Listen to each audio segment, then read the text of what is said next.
soup. Do you get bothered that people don't invite you things anymore? Yeah. But, like, you never show up. I don't care. It's just about the invite. Let me say no.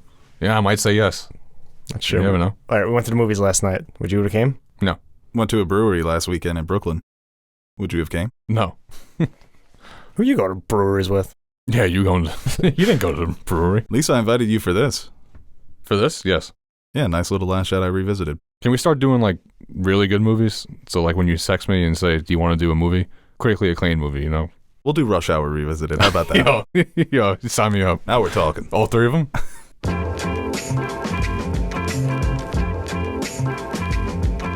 Hello, everybody, and welcome back to another... Oh, my God, crap. Gotta leave that in. It's a good intro.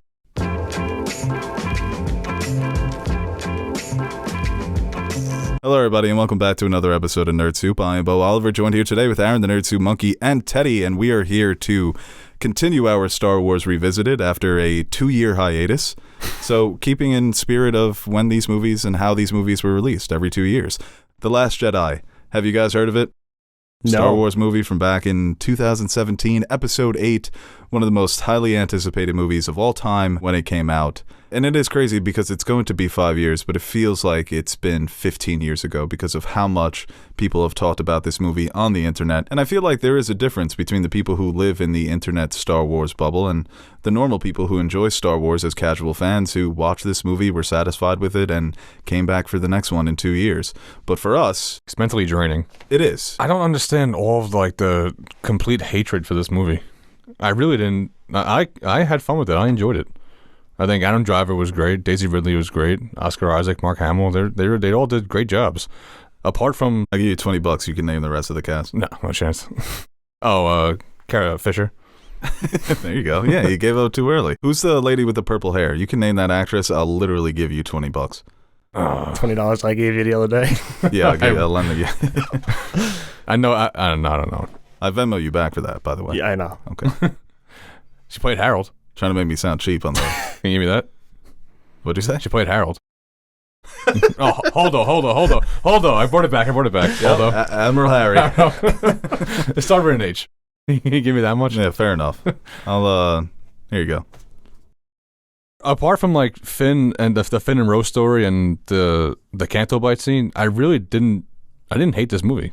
I enjoyed it. Yeah, I'm kind of like you, where I'm kind of at the place I've been since, like, I've rewatched it, and my opinion hasn't changed much. I still think it's a fine movie. I don't think it's awful by any means, but there are some things I just really don't like from a storytelling perspective, but there are also moments that I very much enjoy and I have a lot of fun with, and we'll obviously get into those, but like, it's a movie that I think I hated more and I liked a little bit more on rewatch. Now I'm kind of just somewhere in the middle where I like aspects of it, I don't like aspects of it, and that's where I'm at. But what was mentally draining is that people take what they don't like and just blow it up and then just completely dump on the movie and it's gotten make those bad things, the negatives, take over the movie and what was good for it. I think it's gotten to a point where the group of people that the film didn't work for, like, obviously criticize it to the point where I think people who did like it had to bounce back with, like, Yeah. Oh, it's a masterpiece, Exactly. which it's not.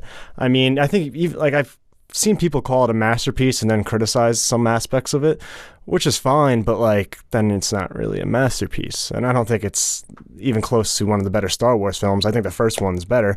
But, yeah, I think it's kind of like a movie like this that's so popular in this franchise that if it's a middling movie, that's just going to cause a divide right away. Because I don't think people can just be like, oh, it's fine. It's either I really hate this movie or I really love it. And Yeah, it has to be like number 6. Or it's not Star Wars. That's the worst thing a movie this big and this franchise can be, is just mediocre. Yeah. Yeah, and I wouldn't call this mediocre, but it is funny to watch how that happened. Because in the context of Star Wars, you had this negative, overwhelming perception of the movie. And then what challenged it was this more positive, more lighthearted. It's literally fucking the lessons of Star Wars through this fucking movie. You didn't have that for the prequels. The prequels came out, they were panned. by fans and critics. You're seeing a lot of people who grew up with them starting to appreciate them more. But for this one, it was, with the fandom, it's a split divide. We often talk about critic scores compared to fan scores on Rotten Tomatoes. The critic score for this is in the 90s. The fan score is like 45. So that tells you everything you need to know. So yeah, I think a lot of people have, they've tried to overcompensate for the negative reception by saying it's a masterpiece. And it does kind of just, I don't even think it falls in the middle. I think it's a good movie. It's not the best Star Wars movie. I don't think it's the best of the three. That still goes to Force Awakens. Watching it this time, it hits the ground running. Bro, that opening 45 minutes is... I'd put that up against any Star Wars movie that's out. That opening 45 minutes. And I think that was a great way to open it coming off of The Force Awakens. We don't really need... You guys know what's going on. You saw the previous battle. So let's see what they're up to in real time. I do enjoy that opening sequence, but I think and this is the movie itself, every time it has a good run going, I kind of feel like it derails itself, which is about little things. And I never noticed until now, thanks to closed captioning, that Poe calls him Hugs. Can he hear me? Hugs? He can. With an H? In the beginning. Yeah, that got worse. I didn't know that. And that's a sequence I really it's don't. It's not a good scene, and I got don't a little enjoy worse it. for me. And now I was like, what? Excuse me? Did I read that right? And it said it again. I'm like, oh, wow. I wish I would have went the rest of my life without knowing that bit of information. But the ensuing scene and them taking out the Dreadnought, I think is really cool and well done. By the way, you know who deserved better, man? Captain Kennedy. That guy was electric. Yeah. And that's love that accent. And the thing with Hux too, it's just I feel like everything they established in the first movie in this opening sequence gets wiped away pretty much, because he is an imposing figure in that first movie. When he's when he's screaming, giving that speech to the First Order in the Force Awakens, he is an imposing figure. And this, they kind of just make him into a punchline right away with the Hugs comment now, and then even before that in the context of that back and forth, and then with Snoke coming in and babying him in front of his crew. I need to know what he told Snoke. After they just lost the Dreadnought. Yeah, we're fine. He walks out skipping. Couple of losses. Well, it's funny because I texted Teddy while watching this that Snoke was the best part of the movie for me. He's such an intimidating presence in this, and I love how they set him up in the first movie, so I was really excited to get more information on him in this one. And initially I was upset the way that he was killed off, but I think it is used brilliantly to further develop Kylo Ren. Rian Johnson's intention was to make Kylo Ren the big bad of the final movie. They were saying he's conflicted. He still hasn't made his choice. By the end, he's made his choice. He's lost. From the scars on his face, from the drained emotions radiating off of him, this is a villain character. He might not be a Sith. He may not be Snoke's underling anymore, but he's probably the villain. Worse. Snoke berating him all movie. That's why I think it really builds up, because that throne room scene has so much tension. Not to jump around here, but it is what it is. By the time you get to it, it feels almost satisfying for Kylo that he's done what the Siths always want their apprentices to do, right? So I thought that was written really well. Yeah, and that's the thing with this movie. It's with certain characters and certain aspects of it, it's I'm split on a lot of it, because I do really like Rey and Kylo in this movie, whereas I don't really like Finn's storyline or necessarily Poe's and things like that. So, I enjoyed Poe's. But a lot of those super negative criticisms were about things like Poe being a knucklehead in this. And I think the criticisms can be justified, but people take that and they, like you said, they blow it up to something that it's not. Where this is woke Disney trying to show a dumb male, and then there's Holdo, who's the one correcting him. Well, I can argue there's an agenda here. And it's no, I think it's just... But his character goes with the movie.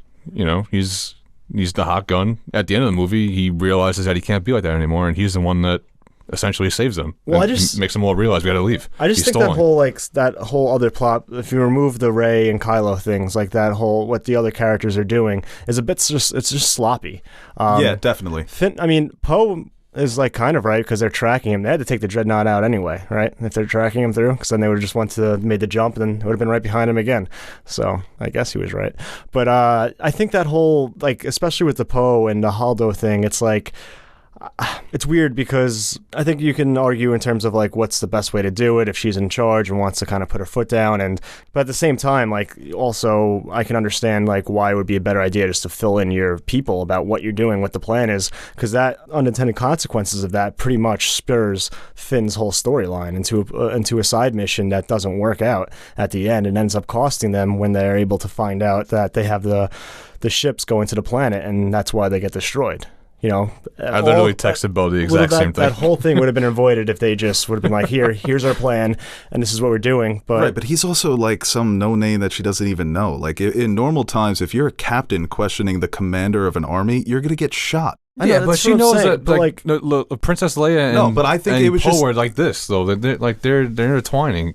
Right, but he's in on the plans. So it's Rian Johnson's fault because he didn't write that well enough. You know. I think it's sloppy. Yeah, there's a lot of holes in it, but I also think there's a defense there where who the fuck is Poe to Holdo? Just some captain. Yeah, I don't know anything about your relationship with Leia. First of all, you were sidelined in The Force Awakens.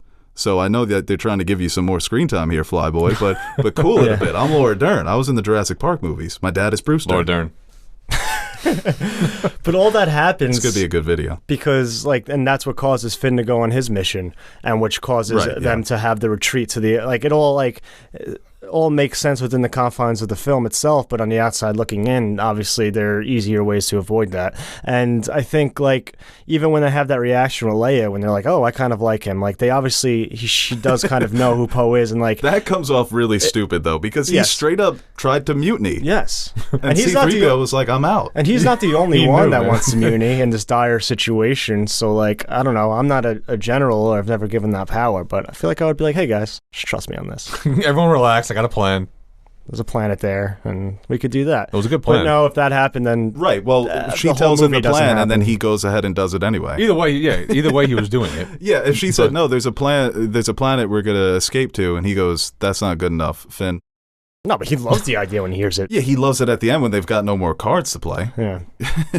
I mean, but those are things that people really got hung up on. And I think there's legitimate criticism, like you said, especially when it comes to Rose and Finn. Because the overall theme, one of the main themes of the movie is failure. How do you deal with failure? And it came out the same year as Dunkirk, which is also a movie that deals with the similar theme. How do you retreat, live to fight another day, and then spark the resistance, the new people that will join your fight down the road?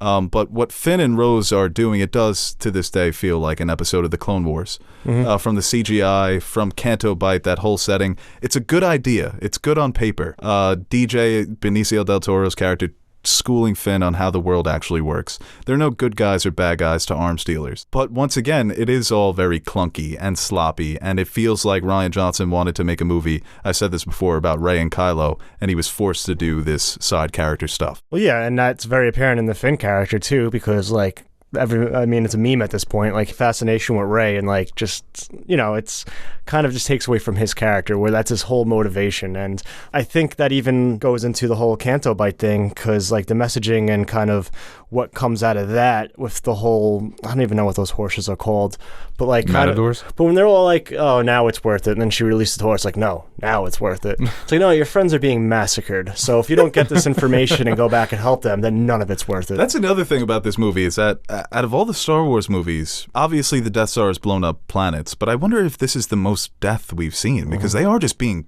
fucking picked off the entire movie. Yeah. So it is funny that sort of juxtaposition of them celebrating destroying Canto Bight while all their friends are being burned into smithereens. It just sucks too, because I enjoyed Finn and Rose's chemistry on screen together. They do have good chemistry, without a doubt. I just didn't like the situations that they got put in together. When Finn was, I know I'm jumping to the end, when Finn was going to sacrifice himself, that would have meant so much more if he sacrificed himself. But because of Canto Bight, you had Rose save him, and it just took me out of the scene. Right, that line also that she tells him, it's not about fighting the things we hate, it's about saving the things we love. Yeah, he begins this movie as trying to save someone he loves, and she stuns him.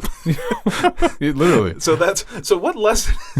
I was a little confused by what lesson Finn was trying to learn. I think the overall themes of the movie work so much better as it relates to Kylo Ren and Rey and Luke Skywalker, and even Poe, I think, to an effect of him trying to learn how to be a leader, even if his storyline is a bit sloppier. Right. But when it comes to Finn and Rose, they're just there having a good time. And going back to Teddy's point, they have good chemistry. So when you're watching them on screen, nothing feels so out of place. It's not like Anakin and Padme. And the setting, like I said, the design of it is what it is. I do appreciate Rian Johnson's ability to foreshadow, because he does that a couple of times in this movie, and I think that he really pays it off. Like when Rose says, I would love to just take out this whole town with one punch, and then they actually literally do that. Or Luke Skywalker saying, what do you want me to do? Stand before the First Order with a laser sword? And then he does that, and he accomplishes his goals in a non-violent way. He becomes like the ultimate Jedi, in a sense. And then there are other parts of this movie, like, just the setting of Canto, Bight, and everything that's actually going down, the nitty-gritty details of it all, it's not entertaining. Mm-hmm. So even though that foreshadowing bit pays off, I'm still just kind of taking a bathroom break during the scene. So yeah. It's a bathroom break scene. You could literally leave this scene and come back and miss nothing. Yeah, because they don't succeed. Their whole plan is literally for nothing. Essentially, yeah. If the plan was more clever up until the point of them getting caught, I'd be fine with that. Well, because that, once again, it reestablishes the theme. No, but if the themes and lessons within their journey made sense and was something that I can be like, wow, that was actually really good for this character. I know more about Finn than I did beforehand, or this new character Rose. This is a great character that I want to see. But that doesn't happen. You just know she loves animals now. So it was a waste of time for their journey, and then it doesn't work out. Give me something for these characters that is tangible. Yeah, they don't learn anything. They learn about DJ. Just going back to what I was saying before, as much as I really don't like those sequences. You don't like DJ? And those scenes. I don't know. Okay. I really enjoy the Rey and Kylo stuff, and I think this is because I do think Kylo is the best character in this movie, and probably this whole trilogy.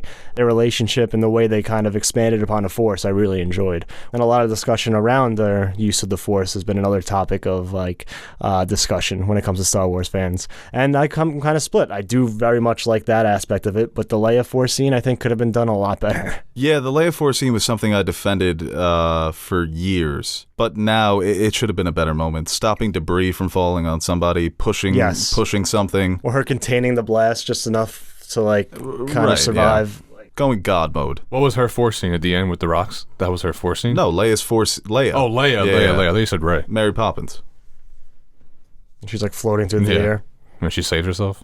There is a lot of good philosophy on what the Force is in this movie. I think that first training scene when Rey is sitting on the rock and she talks about all the things that she is sensing, that may be the best explanation these movies have ever given for the Force. And the stuff between Rey and Kylo, Snoke bridging their minds, Kylo still being conflicted, using the Rashomon style of storytelling to retrace what happened between Luke and Kylo. All of that stuff is so strong. The moments they share, man, when they're sitting down and they're having these conversations about their experiences, and when they reach out and touch, you really feel it in that moment. And like I said, it does feel like this is the stuff that Rian Johnson was more interested in. And how can you not be? This is the good stuff. Rey going to train with Luke. What the hell has Luke been doing? What's he going to be like? And Kylo Ren coming off of him killing Han Solo. You want to see where all these characters are at. And he nailed all that stuff. Can't complain about it. Except for one thing. Luke? Yeah, Luke's a little annoying.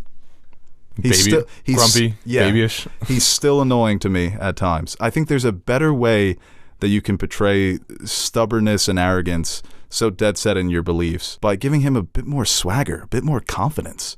You can have all of these feelings, but on the outside, you could still be fun. You want to know how you do that? You cut the Canto Bight scene and you give me 20 more minutes with Rey and Luke. Right, but I think Mark Hamill does a really good job coming back into the role. There's so much emotion. The way he delivers the line, "Where's Han?" Where's Han? You just hear it in his voice that he's ready to break down. The scene that he has with R2-D2 still to this day, it chokes me up, him playing the video. But he's such a dick. He's just such a prick to Rey in so many of these scenes. And I get it. He's disillusioned. But I think that there's a better way to portray disillusioned, aging samurai. I don't like the Jedi Masters and their reaction to destruction. There's Bail. Yoda, I'll just go to fucking Dagobah. Luke, I'll go to this place and just relax until someone finds me. And maybe I'll train them. If they're good enough. Those are ideas that do interest me. The dogma of the Jedi, how, they failed so many pupils at this point that he wants all of it to just end. But I think there's a better way to portray that rather than being so explicit about it. Yeah. There could be moments where Rey keeps pushing him to train her, and he breaks down and he goes on that rant about Palpatine and Darth Vader and what happened. But he's so unapproachable and prickly until he get to that hero moment in the end. And I actually do enjoy like some of the aspects of, like you said, like his disillusion with what the Jedi have become or what they stand for, and that conflict inside him where he realized that Ben Solo has been gotten to by Snoke, and that hesitation and kind of what he's, what the right thing to do is in that situation, being somebody who's experienced this death and destruction before. I think that's pretty good, but like it only is really shown through a couple of flashbacks and Ben Solo's perspective, where I feel like Luke doesn't really talk about it too much. It's like he gives that quick little explanation to Rey, and that's that. Then he has that scene with Yoda. I think if you really dived into more of his philosophy on what went wrong and the kind of like where he's at in terms of the Jedi, I think that could have been a better allocation of time rather than just some of those sequences where he's just being a grump and walking around. I don't know. I never really hated Luke in this movie as much as some people do, or even you do. You made a video on it. Why The Last Jedi ruined Luke Skywalker? Yeah. Yes, I did. Ruined. I think at that time I was so caught up in everything that happens before his hero moment. Now I really appreciate the hero moment because, like I said, he fights by not fighting. He's there to fool his nephew. He creates the distraction and he gives them a chance to escape. And then you hear the kids at the end telling the story of what it became. He was so disillusioned with everything because of his status as a legend. But in the end, he becomes a legend once again. And it's going to inspire this new generation of fighters. It's going to inspire Broom Kid to sign up for the Jedi Academy. Broom Kid. But for me, it was just those moments between. It's just writing issues. And like I said, I don't think Mark Hamill is bad as the character, but it's the way he's being directed. And he talked about this, that he had back and forth with Rian Johnson. I don't know if this is how Luke would play this scene. I don't know if Luke would say this. So I think there's a difference between, performance, dialogue, and then themes. The themes can still be strong, but the performance and dialogue I can have issues with, and I still do. I don't necessarily mind where he is now at this place. Obviously, characters can change, and he's not going to be the same person that he was when we saw him at the end of Return of the Jedi.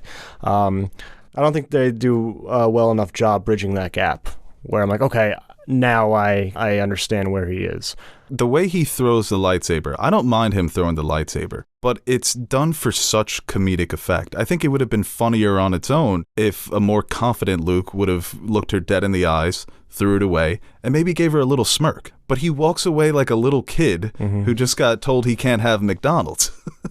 I'm a different Luke Skywalker. I don't mind a more mature, a bit more pessimistic, world-weary Luke Skywalker. That would be awesome. But he is that, but he's also just, like I said, I keep saying it, he's just such a, like he needs to be smacked. Like Han Solo should have came out of the Millennium Falcon and said, whoosh, psh, get in, kid, we're going to fight this war again.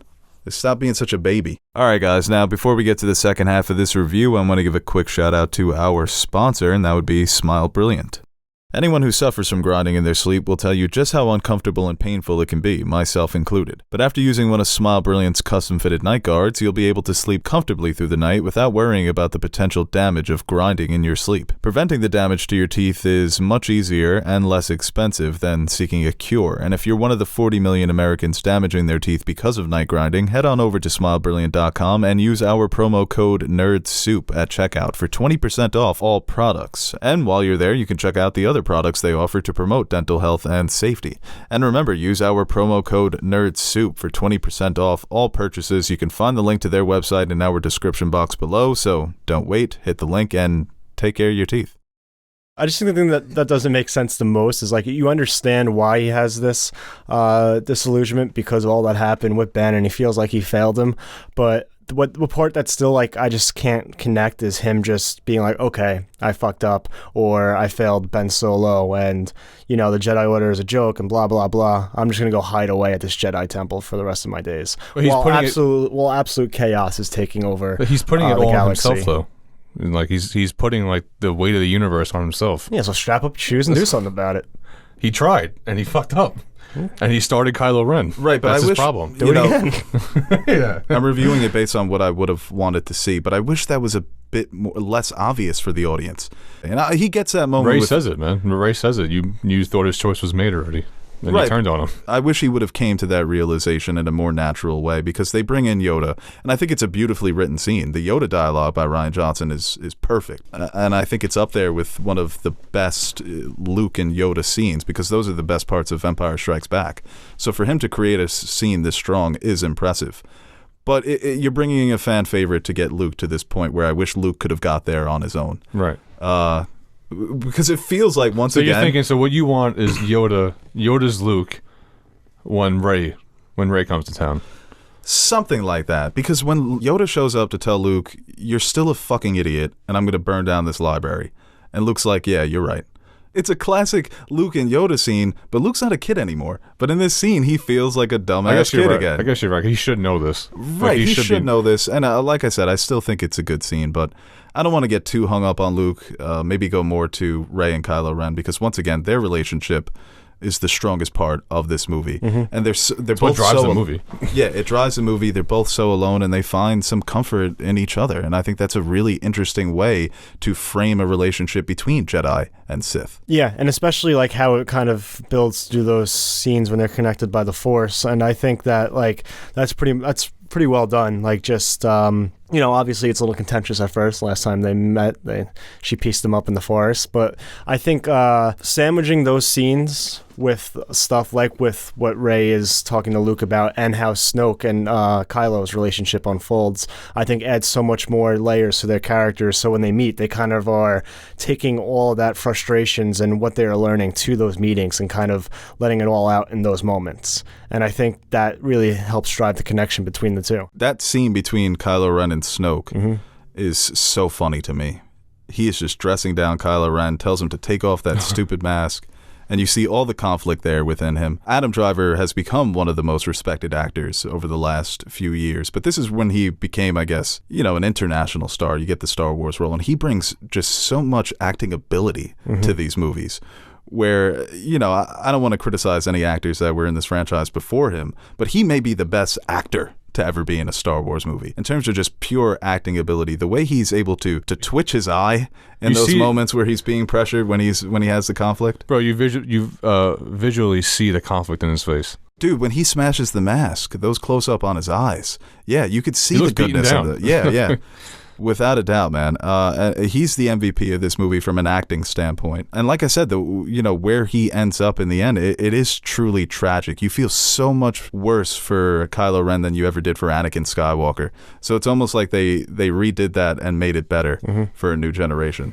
And I do like, even like skipping forward a little, like the conclusion of when, obviously that throne room scene takes place, but his reaction to the aftermath of it. What he's saying is let go of the past, but you can tell that he's still holding on to his past in a lot of ways. And I think that's very well done, and just kind of brings forward his level of confliction when it comes to who he is. And I think a lot of that is portrayed in Rey as well, but to the opposite extent, where her first reaction to getting free is just obviously just trying to save her friends and save the Resistance, where Kylo is still very much confused about what his next step should be, which leads him to this fully embracing his darkness. That scene when he was offering his hand to Rey, for them to join, is that him still trying to get her to turn to the darkness? It's not even about turning to the darkness or the goodness. He just wanted her to stay with him because he's lonely. He has no one. Hux isn't a friend. That's just someone for him to bully. The difference is Rey has friends back home. Yeah. So even though she can care for Kylo Ren and she can relate to what he's going through, because she struggles with the pull to the darkness as well. Brilliant manipulation there by Snoke, sends her to the dark side cave, and she finds out, I truly am alone. There's no answers for me here. Maybe I could find answers with Kylo Ren, and that leads her to him. But at the end of the day, she's got the Resistance. She's got Finn, Poe, Leia, Luke. So it's impossible for her to take his hand in that moment. Maybe if she didn't have that adventure in Force Awakens, things go differently for the galaxy. We have these two ruling everything, I don't know. That's a good balance. Right. I like Rey. Yeah. A lot of people thought maybe that was a good way for them to wrap up everything. And in many ways, this almost does feel like the final chapter. It doesn't feel like a middle chapter. Because it does seem like Star Wars will never end. And it never could end. 2035, somehow, Snoke. He comes back. No, let's do Palpatine again. Well, I mean, This works. if Disney had their way, they would want Star Wars to never end. But these lowering returns, each movie made less and less. So sometimes you got to regroup, go back to the drawing board. Mm-hmm. But I think in that moment, there was a part of me that thought Rey would take his hand in the theater when I was watching this. And I thought that was really interesting for a split second there. Just the idea of her actually going that route. Because then they'd be asked out. I think it's funny what he was saying. Let my fleet kill your fleet, and let's just take her. We'll take this Yeah, somewhere forget else. the past. Yeah. Like, sure, but can you stop them from Can you killing stop the shooting fleet? our guys? Right. That's the past. Stop thinking Those about bullets have already been fired, Ray. But talk about chemistry. Their chemistry is just on fire. Yeah. And it's done in a way where obviously people ran with the whole Reylo shipping. But I think it does feel very platonic, where it's love, not so much romance, but love because they need it, you know? That they're these presences in each other's lives that, you know, maybe the timing is not great, but you can see why they're drawn to each other. And then obviously it doesn't work out for them, as we see in The Rise of Skywalker. But for everything that they go through in this movie, it resonates so strongly with the audience, I think, emotionally. Well, yeah, in a lot of ways, they're the only people who know what the other is going through. I mean, they do resemble each other a lot in more ways than just, like, where they are in their lives, just everything that's going on. Like, Snoke kind of puts it like, I told you that your equal would come from the light as well, and they kind of are on that same that page in a lot of ways. And going back to that, like, just throne room scene, I think that's the best scene in this movie. I loved it when I first saw it, and I still love it to this day. It still gives me chills. Just the way it kind of all plays out, and then when you see, like, again, Adam Driver's facial expressions in his acting, where he's not really even saying much during Snoke's whole spiel, is just, it says it all right there. You can see the conflict within him, and then when he makes that move and kind of his face again when he's looking at Rey, kind of like, holy shit, what did I just do, or what's going on here? And then they just have to turn around and just fight right away. I think that's wonderfully done. There is a lot of holy shit expressions from Rey and Kylo in that scene, where they're both looking at each other like, I guess the next step is we have to kill all these guards, right? And of course, people will point out the silly choreography at times. That hasn't bothered me because I still don't notice it when it's happening. Yeah, No. you can slow down anything and nitpick any scene. It's just selective choosing. But what the scene represents, no way does that take away from it at all. And I do enjoy the fight sequence. I think it's a fun sequence, but them two coming together back to back, Kylo's saber and Rey has her saber out. It's just, I don't know, it's perfect. If you're not going to give us lightsaber fights throughout the movie, then you got to hit with a good one, and I think that was a good one. Yeah, first Star Wars movie where two lightsabers don't clash. No. No, Kylo and Luke's do. Oh, right. Well, I guess in real not time. really fight, though. I think a lot of the scenes in the movie, like I said, there's a lot of death, characters sacrificing themselves. The Holdo maneuver is great visually, but the throne room scene is just packed with tension, dude. You have no idea what's going on here. Snoke fills that room up with the Snoke tension. is dominating that room, and I think he's written so wonderfully by Rian Johnson. The way he's using the Force, flicking away Rey, stealing the information from her. This is just a walk in the park for him. And like I said, they fulfill the true Sith master relationship thing, where Kylo kills him and he becomes even more evil. They got to stop falling into that trap. Right. But, you know, I think that the tension there is because the writing leading up to that moment has been so good, and you're so unsure of what was actually going to happen. And Rian Johnson's whole thing has been taking a genre and providing some commentary on it throughout the narrative, through characters, using them as mouthpieces. And Snoke there is the ultimate mouthpiece. When he's narrating what Kylo Ren is going to do, he strikes down his true enemy. So that's Rian Johnson just operating at the peak of what he likes to do when it comes to filmmaking. So it's no surprise that that ended up being kind of the best scene of the movie. But like I said, you know, when they're fighting on Crait and the speeders, I'm like, what's going on here? You know, I understand they're just trying to buy time, but it's been a whole movie of that at this point. It's a great hero moment when the Falcon shows up. They hate that ship. Chewbacca's just been giving the Empire fucking business for decades. It's been It's a just thorn in their side, bro. But I think a lot of the action moments, beside the opening, 10, 15-minute battle, they do lack tension. Where I'm just really not, it's not grabbing me. Mm-hmm. Well, it's like what I brought up earlier. The tension you had, what a great sacrifice was Finn. Yeah. And they railroaded it with Rose coming in and saving him. For what reason? Imagine she just hit him and I felt nothing with that kiss. obliterated into millions of pieces after Rose just rammed into him. No, imagine she missed. No, the kiss is awkward. And now seeing But a kiss like that, you're supposed to feel, It's like the end of the movie kiss. I know, like, but I never watched them or like, they seem like they had good friend chemistry. Yeah, exactly. I never felt anything other than that. It's a friend kiss. I think that's a friend kiss. You kissed the well, homies? she thought she was dying, I guess, maybe too. I mean, if the three of us got into a situation like that and survived, I'd kiss you. But even like knowing what I know now from Rise of Skywalker, I think I might have said this at the time of The Last Jedi, is Finn making that ultimate sacrifice in that moment, I think would have been like a great moment, a great hero moment for that character. If that did happen though, I would have been upset even more about the Canto Bight because like he really had nothing to do and that would have just been kind of just throwing him away. So I guess either way you look at it, it just does. They just didn't Yeah. handle Finn well. This No. is the beginning of the end for the character of Finn. Because like you said, in The Rise of Skywalker, he just becomes literally a one-note character, where he's just screaming for Rey the whole time. So- He starts off as funny comic relief. I like him in Force Awakens. And if he had a fucking strong plot here and makes that sacrifice at the end, and I gotta have been like, wow, he's a great character. And instead it kind of devolved into where, like you said, he is very one note. But if that would have been Finn's whole vibe throughout the movie, now that I've seen the light, I'm going to fight with the resistance, but I've become so obsessed with destroying the First Order, and that's all I can see. Like a revenge-fueled fantasy for Finn, almost. You could still keep him fun and light, but at the end, he's so dead set on taking out this laser because he just doesn't he wants this to end. Mm-hmm. And if that would have been the lead up to that moment where Rose says, no, listen, you need more perspective. You need to fight for things, not fight against them. That could have been really satisfying. But it's so messy thematically for Finn and Rose where, like I said, I don't know what lesson he learns. I don't think he learns any lesson, except I still like Rey.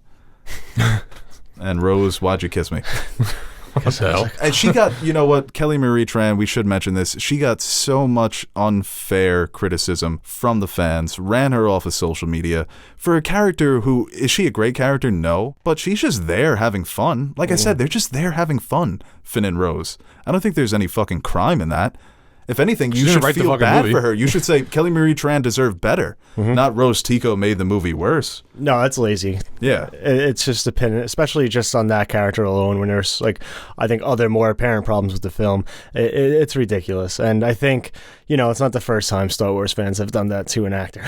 So, like, to keep doing this, I mean, Daisy Ridley just came back to social media, like, a couple months ago, which is insane. She got rolled off social media too? Or she got off because she couldn't take it anymore? That's crazy. Yeah, dude, Star Wars fans are wild. Why don't you run the writers off social media? The actors didn't write the movie. Yeah, that's why it's nice being a writer. Everybody leaves the movie when the credits are rolling. Yeah. Like, who did this? Kelly Marie Tran wrote this? Yeah, it's amazing how they can pin it on an actor who's just reading lines and getting paid for it, but whatever. One of my favorite aspects of the sequel trilogy is Leia's presence within the movies, that she's this hardened general, she's a fighter, everybody really respects her based on, her exploits in the first three movies. So she's such a respected figure in the Star Wars lore at this time period, and that's something that I thought it truly carries over in each movie. And this is the last time you really get to see Carrie Fisher lose herself as the character. So like I said, I thought she was very solid in this role. Yeah, definitely. And I do enjoy the moments that she shares with Kylo Ren, even if they're not physically in the same room, just kind of his hesitation that first time when he doesn't choose to fire on the ship. And like, I wish we could have, obviously we couldn't because of unfortunate circumstances, but had more of a resolution between that relationship. Because I do think at the end of the day, that kind of what holds Kylo back to fully taking on the dark side. And that's a big catalyst to why he's so conflicted and leads to him eventually making that decision. But yeah, she's great in this movie. And like, obviously in hindsight, when we couldn't really get her in Force Awakens, you wish she wasn't in a coma for a big chunk of the movie. But yeah, I do think when she is used, she's used very well. especially with that moment with Luke when they connect through the Force, when he opens himself back up into the Force and the first voice he hears is Leia's. Yeah, that is such a great moment too when Luke walks in there at the end. I've really come around on Luke's sacrifice. I was disappointed when I first saw it that he does die, but it is an incredible feat. And then he's able to play with Kylo Ren's emotions that way. He knows that he's just completely gone. So the strategy here is to distract and allow the good guys to get away. But the wink that Mark Hamill gives to C-3PO is, it just makes me want to cry. And it is very emotional seeing him with Leia. You almost wish that they were physically in the same room. Right. But, you're not always going to get everything you want. So she knew that, right? That he was... I think she did, yeah. I think she could sense that the dice... And she leaves them behind for Kylo Ren. And they vanish, and that's really fucking sad for Kylo Ren. I really wish they would have just kept him as a crazy villain. I don't know, Teddy, you wanted them to clash lightsabers, right? Luke and Kylo? Well, yeah, I mean, I'm the average viewer, though. I want to see that shit, too. I think that last fight, man, after having no lightsaber fights the whole time, the big fight. What if they had done it like this? They were hopping around. It feels like a real lightsaber fight.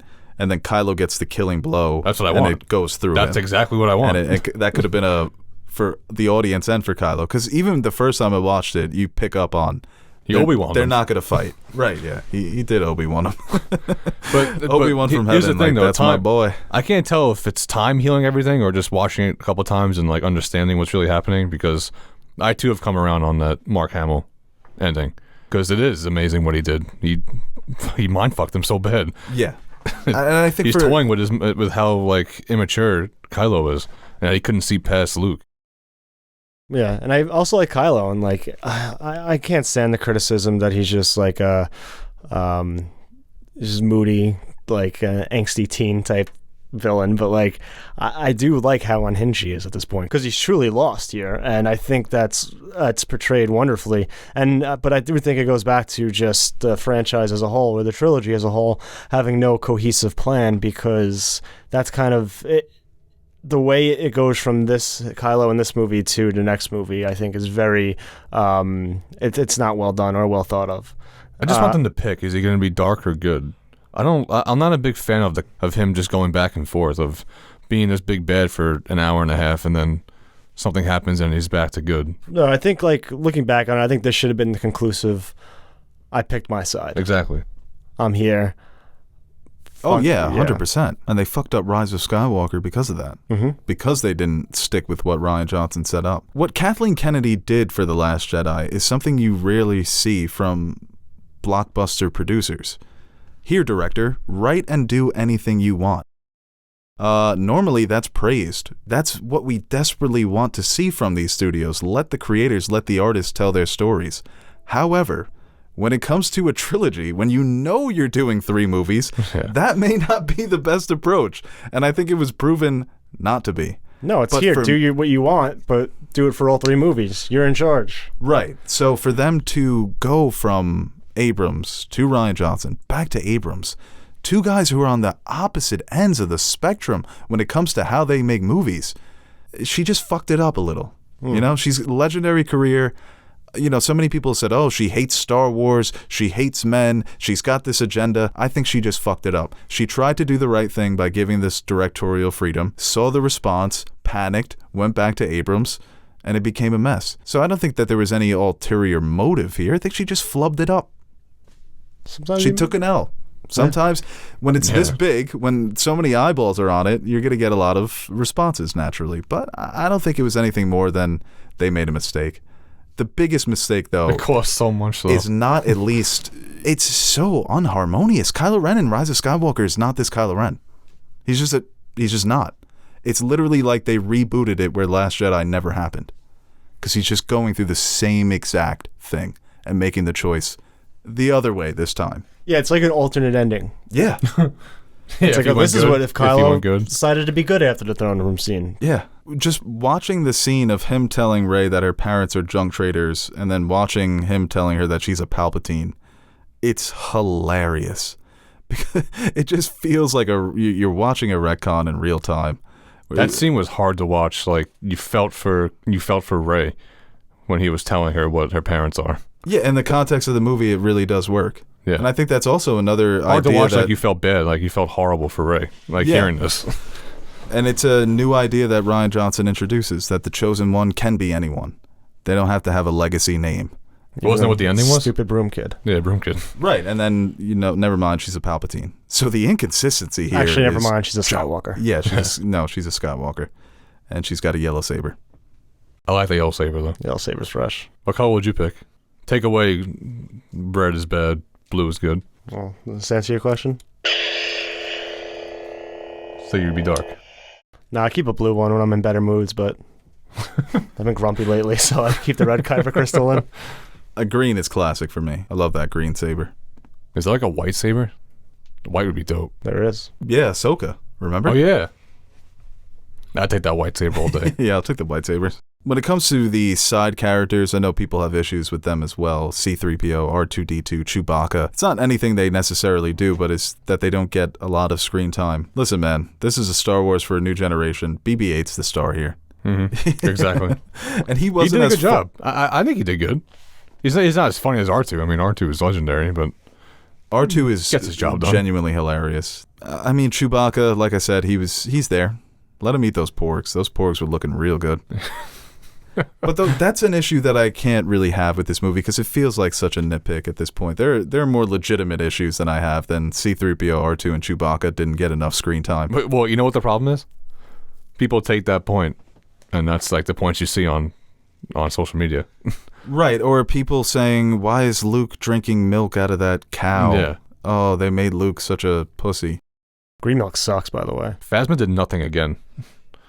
Yeah, that's another complaint, which I think is pretty valid. I mean, she was propped up, and like, I remember seeing that first character design of her, and I was just like, it's about to be a problem.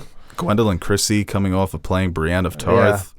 There's so much hype for the character. I'll never get over J.J. Abrams saying Captain Phasma was his favorite character in The Force Awakens before the movie came out. Oof. He was doing one of those interviews. Who's your favorite new character? He's like, man, I really love Captain Phasma. That's a hype train, man. She's That someone sucks. Fucking That's a hype J.J. train. Abrams. He pisses me off. That's like the you classic imagine case that? of like barely showing anything of the character, but like probably releasing, I don't know if they have this, they probably do already, like a comic series or a novel. Oh, yeah. I bought and read the fucking Phasma book. Those are probably insane. What? Are you good? Yeah, it was pretty good. Yeah. Such a cool character. And like, I guess the battle's fine in that whole sequence, but I mean, what a letdown. Yeah, once again, that's an action moment that for me lacks tension. Because it's goofy that Phasma showed up after what they did to her in The Force Awakens. To me, I don't know. You got criticized for this in the first movie. Why would you do it again? Unless everyone started joking that she just became the Kenny of the Star Wars universe. She just keeps Phasma dying. shows up and she dies. Is she in Rise of Skywalker? No, she's dead. Okay. Well, who knows? She looked like she died in this Somehow one. but Phasma is back. Yeah, right. A spin-off series of Phasma? Phasma, a Star Wars story. That's going to be a fun revisited. Phasma? No, Rise of Skywalker. I'm not on that one, right? Yes, you are. No, yeah. And I They think were the, to bring in Nash. I think the separation between this and Rise of Skywalker and why I think Rise of Skywalker is a worse movie is like, this is actually like, there's a vision, somewhat like it's more cohesive, even if I don't agree with some things, maybe things are some clunky at time. It's like, at the end of the day, this was Rian Johnson's vision, played out, like it or not, that's what it is. Rise of Skywalker is part retcon, part like, what the fuck are you doing here? All I can think about What's right some like now... cool little moments sprinkle in that I do actually enjoy. I'm just saying, all I can think about right now is when Palpatine comes up. And it's just like, what the fuck's going on? And I'm not looking forward to it. All right, guys, that is The Last Jedi Revisited. Like I said, we will be back, and of course, we'll be reviewing Obi-Wan, so be on the lookout for that as well. And of course, we will be back with our The Rise of Skywalker Revisited video, hoping to get that out over the next couple of weeks, and we'll also be reviewing episodes of the Obi-Wan Kenobi series, so hope you stick around for those upcoming videos. You're scaring me with that saber. It's not real. Or is it? I'm just waiting for the slice in the back of my head. Damn, we were making some good points in that video. Hey guys, Aaron the Nerd Suit Monkey here. Before we end this video, I want to give a quick shout out to our Patreon supporters. What can I say about you guys that I haven't already said about myself? You are the most important part of the channel and the main reason we keep going strong. Like Beau says, you keep the lights on in the fridge so the fridge is full. or something like that. So, from everyone here at Nerd Soup, I'd like to thank you guys for your continued support. If you're interested in joining the ranks of our patron supporters, head over to patreon.com/nerdsoup and check out the rewards we offer to our patrons. We recently dropped some new stickers for you guys to check out, or you could choose a tier that will allow you to select a movie, show, or video game for us to review. We've got a full slate of fan-suggested reviews coming your way, and we're really excited about the chance to review some of those movies and shows. We've also got t-shirts, mugs, behind-the-scenes videos showing how we bring our videos to life. And once again, thank you to all our Patreon pledgers who have been supporting us throughout the years. Without you, we wouldn't be able to convert all your pledges into cryptocurrency, so thank you from my future self for making us rich.